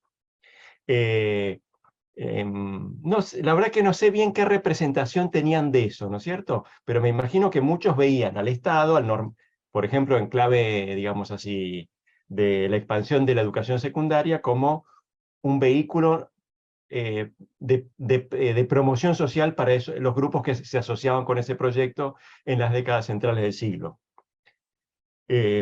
Así que ahí también está esa cuestión, ¿no? Por supuesto, bueno, claro, ese era un Estado más chiquito que el que hoy tenemos y empieza a pesar demasiado, ¿no? La verdad que nos hace falta una mejor comprensión del tamaño del Estado, de la gravitación del Estado en la vida pública argentina. Yo creo que ahí hay otro tema interesante para hacer una tesis, probablemente doctorado, pero yo diría, Roca 5% del producto, más o menos, ¿no? Justo 10, 12, debe andar por ahí. Perón es un Estado hereda un Estado del 13, 14 y lo lleva al 20%, 22%, depende cómo se cuente, ¿no es cierto? Esos primeros años tienen mucho gasto, en parte porque están las nacionalizaciones que como deforman un poco la película, ¿no es cierto? Pero en relación con, digamos, eso no tiene nada que ver con el Estado que conocemos en nuestro tiempo, ¿no? Que hereda de alguna manera una enorme gravitación en la vida pública, pero ahora es, desde hace un tiempo bastante largo, un Estado infinanciable, ¿no? Así que, nada, eso. No sé si respondo No, o sí, comento está claro, evolución. está claro. Sí. Es un tema digamos, no solo en relación a lo que, digamos, al aumento del gasto público, sino de cómo perciben las clases medias los incentivos o los estímulos estatales que no, diría, que los consideran como suyos o como que es algo naturalizado, cuando en realidad dependen también de esos resortes. Sí, sí. Digamos, el ascenso o las experiencias de ascenso no son tan, diríamos, son atribuidas de último al esfuerzo de la familia, al ahorro, etcétera, etcétera, y no está visto como que el Estado ha tenido un papel muy importante en eso. Indirectamente, no digamos, por empleo o por gasto, pero Sí. sí como políticas públicas. Sí, sí. No, agregaría un detalle de color más hacia el fin. Estoy de acuerdo con lo que decís, efectivamente. El Estado creó muchas de las condiciones en las que la aventura, el ascenso social fue Claro, posible. pero cuando vos eso ves, cómo es relatado en general para los sectores medios, incluso para los Aparece sectores como una de las epopeya familias individual o familiar. trabajadoras Sí. que salen, digamos, y que ascienden, no es visto como algo dado digamos, porque ha sido beneficiado por algún tipo de política, sino como producto del esfuerzo de la familia, en Sí, general. sí, sí. Incluso Volviendo los sectores. al cuadro que armaba al comienzo Andrés, bueno, en los últimos años Kirchner, del gobierno de Cristina, las clases medias se llevaron más que las clases populares en subsidios a la electricidad y al gas, ¿no? Es lo que Eso decía la representó Cruz, más que el gasto decía social, caso metropolitano. para poner un ejemplo, ¿cierto? Que nada, en línea con lo que decía la CUNSA. Marcela. Sí, voy a responder a Beatriz un poco a la pregunta que ella me hacía sobre los espacios subnacionales y la renovación peronista antes del menemismo y cómo se van haciendo todas estas transformaciones. Esto tiene que ver con el momento renovador y democratizador que está también atravesando todo el país, ¿no? Y con lo que está suponiendo esa voluntad democratizadora y reformista que existe, no solamente en el peronismo, sino que viene dada en relación con lo que están hablando ahora, por el Estado Nacional, ¿no? Está funcionando el Consejo para la Consolidación de la Democracia entre el 85 y el 89, están tratando de contribuir a un proyecto transformador. Esto está en el sustento de las reformas de las constituciones provinciales, en el intento de que la descentralización, fortalecer las garantías individuales, tratar de que se transforme el régimen financiero, que haya coparticipación de los impuestos, transformar el régimen municipal. Y todo esto que estás diciendo, Beatriz, claro, hay reformas constitucionales en varias provincias que anticipan mucho de lo que después el menemismo va a producir en una época posterior. Así que sí, todas esas transformaciones que se están dando tienen un gran impacto. En estas experiencias renovadoras hay reformas en los estados, y que también van a ser habilitadas, no sé, por las reformas constitucionales de Salta, de Jujuy, de San Juan, de La Rioja mismo, que están ya un poco, creo que se pone el 86, y después le siguen otras, las de Córdoba, la de San Luis, la de Catamarca, la de Río Negro, incluso la fallida de Provincia de Buenos Aires en el 88, que es así, tiene que ver mucho con lo que Cafiero proponía, y que claramente es una reforma en términos de modernización muy superior a la que después se, dicho por los mismos diputados que participan en esta reforma, en el sentido de descentralización y de obligaciones para los municipios, mucho más interesantes, si querés, que las anteriores. Entonces, estas transformaciones anticipan lo que después se va a dar en el Estado, nacional, claro que sí, claro que sí. Esto que estás reafirmando, lo que vos venías diciendo, ¿no? Gracias, Marcela. No sé si hay alguna pregunta más, alguien que quiera intervenir, hacer algún comentario. Martín. Sí, hola, buenas noches a todos. Bueno, no escuché todas las presentaciones, entré tarde a la reunión, pero se me ocurría mezclar dos partes o dos preguntas. Por una parte, algo que Roy había mencionado en otra presentación anterior también, en otro evento, con su preocupación sobre cómo un éxito, ¿no?, de la democracia, el 83 en adelante, se enfrentaba con una performance, un desempeño económico tan, bueno, con resultados tan pobres, digamos, ¿no? Y por otro lado lo escuchaba Andrés sobre, bueno, uno tiene la impresión de un corset institucional, ¿no?, que no permite demasiados movimientos, y una cierta frustración captaba en la presentación. Poco cruzando esas dos preocupaciones, es decir, cómo se vincula ese desempeño económico mediocre o malo y ese corset institucional, si es que hay vinculaciones que creen encontrar allí. Yo creo que hay una relación entre mal desempeño económico y demanda social. Ese es el argumento que me interesa explorar, es la pregunta que me interesa ver si arroja alguna luz. No pienso el problema en términos de lo que vos definías bien como muy fuertes restricciones institucionales para la aparición de una tercera fuerza, ¿no? Y me parece que no es importante, o no es tan importante, estoy pensando en voz alta, porque a lo largo de estos años hemos visto cómo fuerzas como el peronismo, bueno, cambiaron mucho, ¿no? Es decir, no veo que los actores estén jugados a avanzar siempre por el mismo andarivel. Me parece que pueden cambiar de andarivel. Entonces no sería extraño que un partido, digamos así, qué sé yo, el peronismo que gane las elecciones de octubre, supongamos que las gana, improbable, pero puede pasar, bueno, tengamos una experiencia neomenemista. No me parece que está fuera de las posibilidades y creo que nadie lo descarta, ¿no? Entonces, en ese sentido no veo un obstáculo decisivo para, por ejemplo, encarar o programas de reforma o cambios de rumbo. Sí, lo que creo interesante explorar es que esta es una sociedad que demanda mucho, ¿no? Y acá un poco enfatizo mi punto de mi preferencia analítica, si querés, que no es la de Andrés, sino que, bueno, yo soy historiador, ¿qué voy a hacer? ¿No? Tengo que dar bien con este público, estoy socializado en esta cultura, creo en esto. Entonces lo que digo es, para mí la sociedad argentina es una sociedad muy demandante. Y eso para mí es anterior al peronismo, no es que lo inventó Perón eso. De hecho, bueno, por algo hubo peronismo en este país. No es casual eso, no fue producto del corset institucional que existía en los años 30, ¿no? En fin, es tema para otra conversación esta, ¿no? Pero no veo que ahí haya un obstáculo muy grande, ¿no? Aunque entiendo y me quedo pensando y tengo,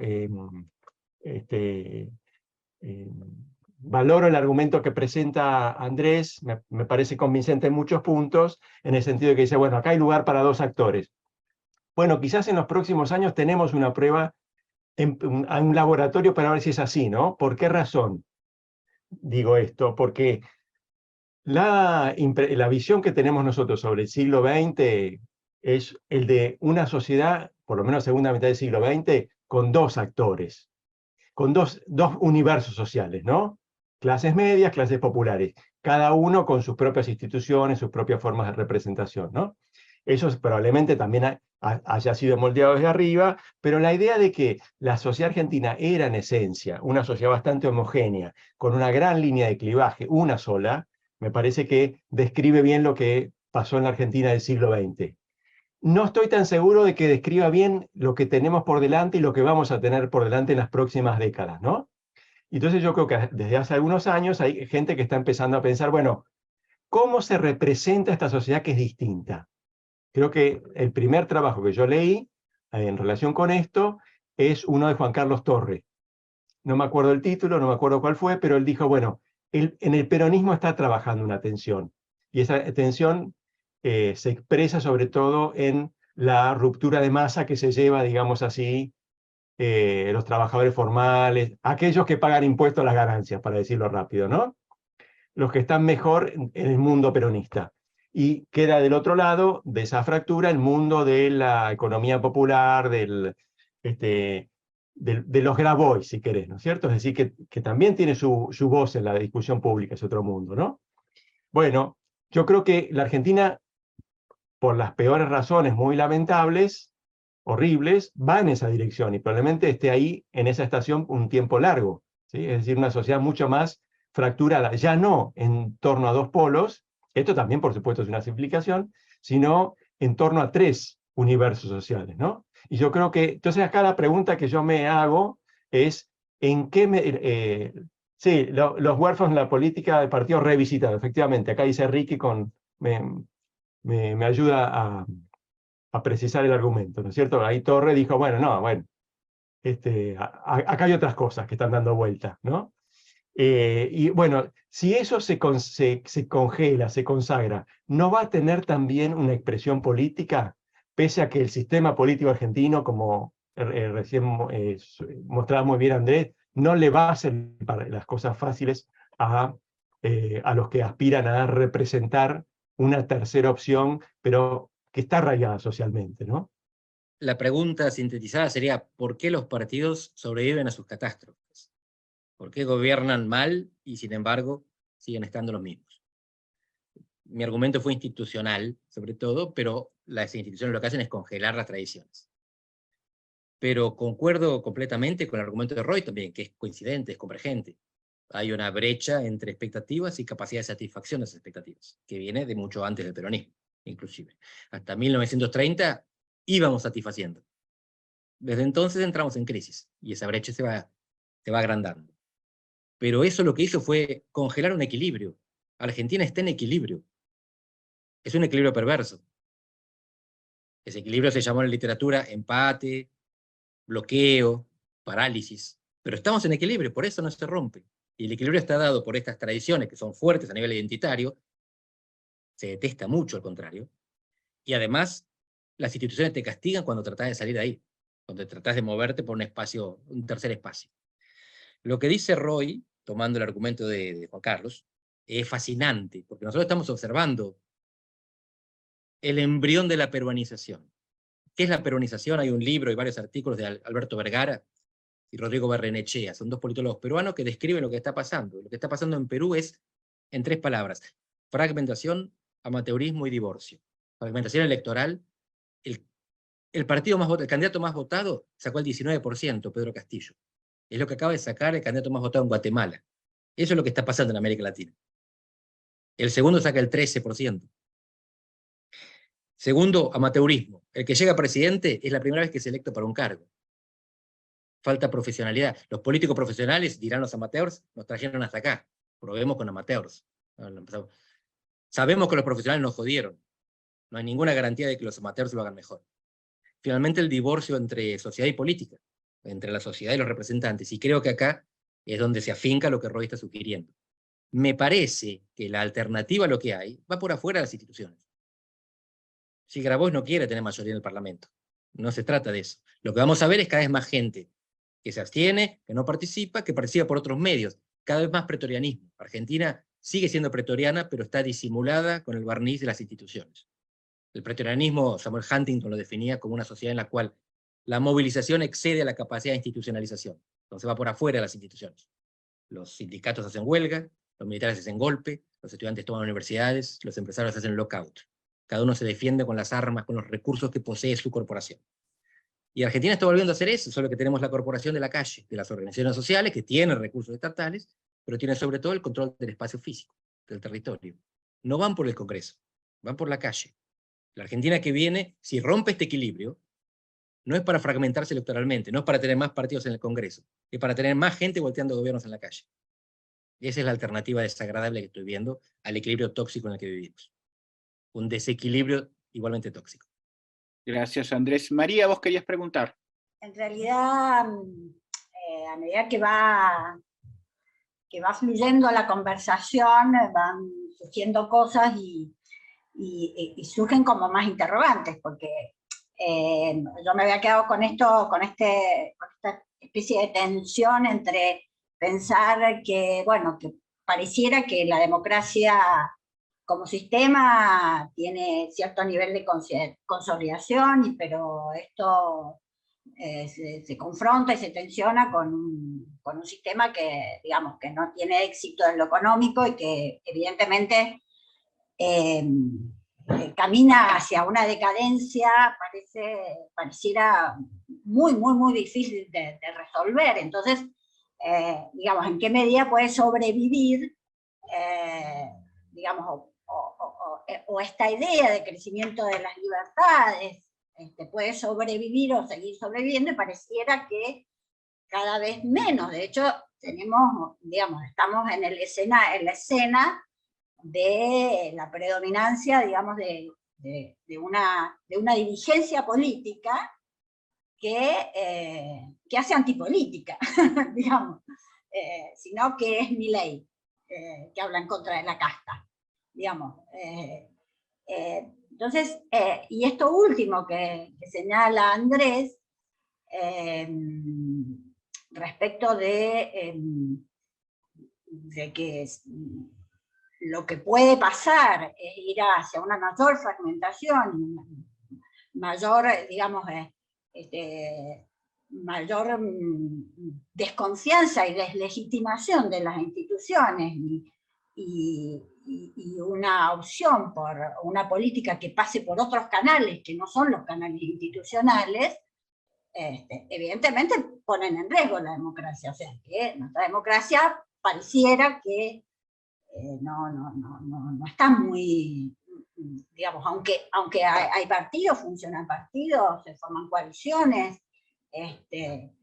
Y bueno, yo quisiera preguntar, porque, digamos, uno puede pensar que, o está presente esto de, digamos, formas de, o una dirigencia que ha funcionado, o bueno, o lo que se dijo,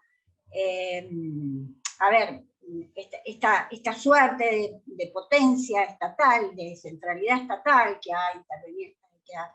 ha ejercido cierta presión sobre la vida de la sociedad civil y ha quitado potencia a la sociedad civil, y eso podría ser, digamos, o podría explicar, digamos, parte del fracaso, y entonces en la medida en que el Estado digamos, pierda esa potencia de conducir la política pública, o que la política pública pueda revitalizarse por otros canales asociativos, pareciera que me parece que puede ir por ahí, pero lo que me pregunto es fundamentalmente qué responsabilidad tiene la dirigencia política en sí misma en esta, y cuáles son las competencias que deberían tener una clase política, porque creo que es fundamentalmente la que está en cuestión en este momento, la dirigencia política como tal, por parte de la sociedad civil, pero asimismo por parte de los mismos. Nosotros en Mendoza tenemos uno de los candidatos que ha hecho su carrera política profesional prácticamente en la política, pero reivindica, digamos, otros candidatos y reivindica, digamos, como parte de revitalización de la política, que no vengan de la política, sino que vengan de la vida privada, de la actividad privada. Digamos, lo que creo que los políticos la clase política está haciendo, está perdiendo autonomía,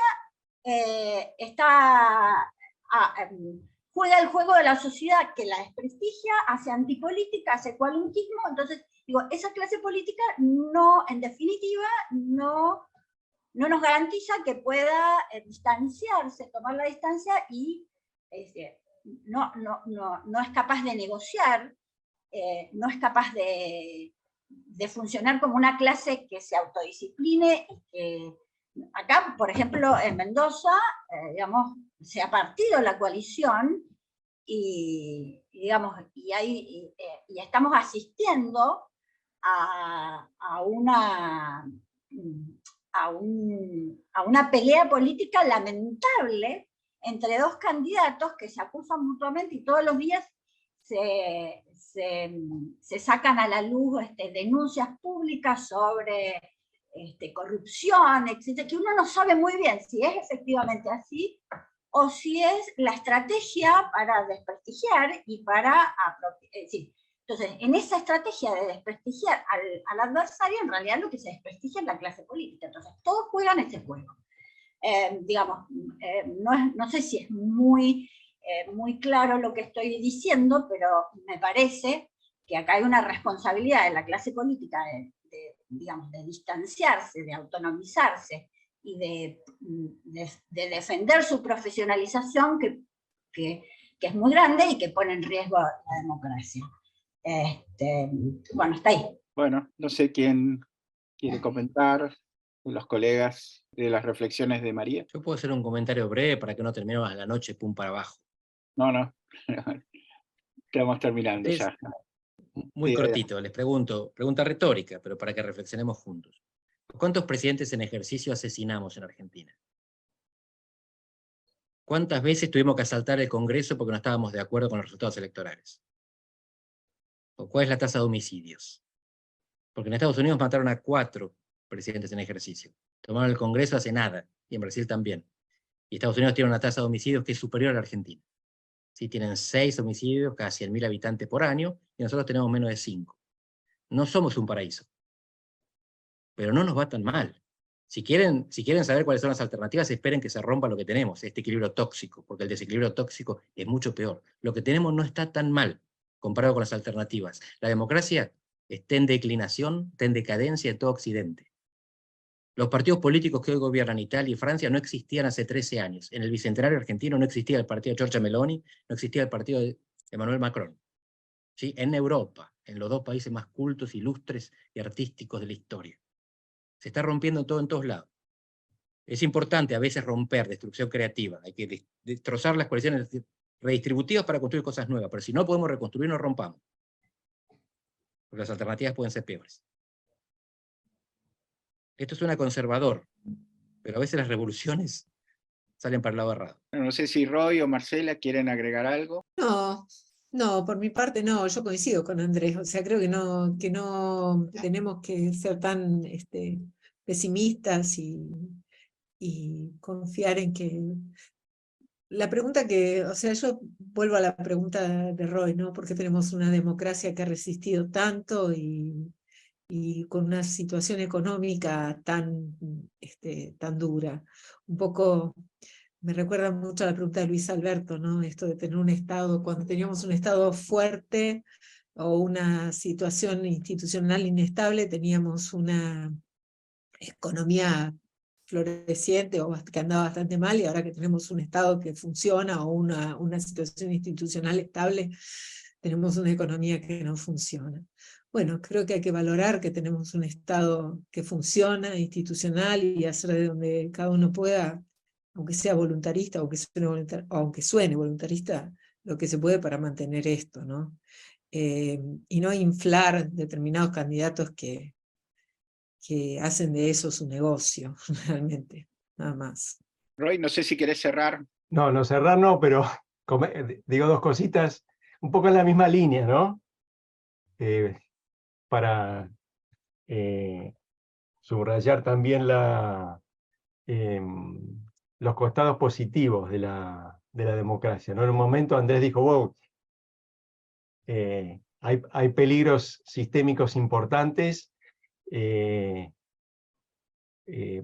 peligra la democracia, sobrevive por las malas razones, porque existe ese corsé institucional. Bueno, es una impresión nada más, pero tengo la sensación de que todavía sigue operando sobre la dirigencia política argentina, no sé si la memoria, pero como una tradición quizás residual, la idea de la experiencia traumática del proceso, ¿no es cierto? Eso me parece que sigue siendo un marco que encuadra nuestra relación con las instituciones políticas, ¿no? Esa experiencia traumática dice, bueno, hay un infierno y no podemos acercarnos demasiado a ese infierno porque realmente ahí nos quemamos todos, ¿no? Entonces, en momentos críticos, creo que hubo oportunidades o condiciones para la colaboración, para la coordinación entre actores políticos en otras circunstancias enfrentadas que muestran la salud del sistema, ¿no es cierto? Los anticuerpos que tiene el sistema, ¿no? Me gustaría ver ahora, todos tenemos un poco de curiosidad por saber cómo le va a Milei, ¿no? En las elecciones. Yo supongo que muchos fiscales radicales, peronistas, antes había fraude patriótico, ¿no? Ahora yo creo que en esta elección va a haber fraude democrático, o algo parecido, fraude entre comillas, ¿no? Esto es, no lo van a ayudar. Probablemente las boletas de Milei desaparezcan muy rápido del cuarto oscuro, en aquellos lugares donde no hay fiscalización. Producto de que de la convicción de aquellos que avanzan por ese camino de que están contribuyendo al fortalecimiento democrático, ¿no? Bueno, no sé si es el mejor camino, pero creo que está indicando algo respecto a, bueno, cuáles son los marcos en los cuales tenemos que jugar, incluso en relación a un candidato que nunca se paró del otro lado, ¿no? Que hace algunas cosas que por ahí no nos gustan, pero que nunca dijo tengo que ir con la motosierra al Parlamento, ¿no? Así que bueno, nada, eso. Y por último, creo que la pregunta que planteaba Andrés, la perspectiva más crítica sobre los actores que juegan, que desinstitucionalizan la competencia política, bueno, creo que depende mucho eso de si hay recursos como para incorporarlos, ¿no es cierto? Esto es, tengo la impresión de que precisamente porque la valoración de la democracia está muy extendida, incluso en esos actores, un interrogante crucial es, bueno, el sistema político va a tener los recursos suficientes, va a ser capaz de distribuir recursos de modo tal de favorecer la incorporación de esos actores, de mantenerlos dentro de un juego en el que, bueno, tienen que respetar ciertas reglas. Si ese es el caso, creo que la presión de la sociedad no va a ser lo suficientemente potente como para poner un signo de interrogación sobre la continuidad de la democracia, ¿no? Yo creo que es así que nada, me voy a dormir tranquilo hoy. Bueno, gracias a los tres, estamos llegando ya a nuestra hora límite, ha sido una excelente mesa, así que bueno, les agradecemos, lamentamos que Gabriel Águila no haya podido conectarse, y bueno, los que están siguiendo el ciclo saben que terminamos la semana que viene con la intervención de Mark Healey. Gracias a todos. Gracias. Buenas Bueno, noches. muchas gracias, un placer, che, muy linda la Gracias. conversación.